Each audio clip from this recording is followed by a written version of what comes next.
रात्री 3:30 वाजल्यापासून मला पेन चालू होतं आणि मी सकाळी 11 वाजता हॉस्पिटलमध्ये आले आणि खूप कळा चालू होत्या. मला एकामागे एक कळा चालू होत्या.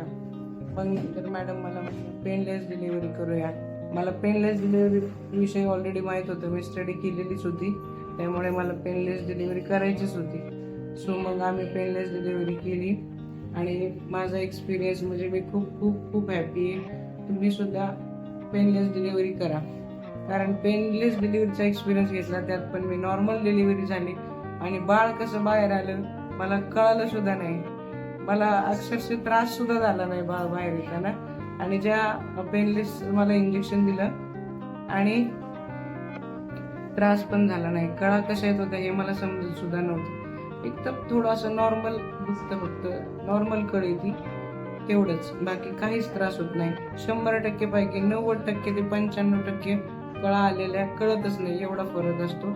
सो तुम्ही पण नॉर्मल डिलिव्हरी करा. मी खूप हॅपी आहे. Thank you so much. आणि मीनाक्षी करडे मॅडम माझी डिलिव्हरी करायला होत्या आणि स्नेहल सायंबर मॅडम होत्या, त्यांनी मला हे इंजेक्शन दिलं. Thank you so much.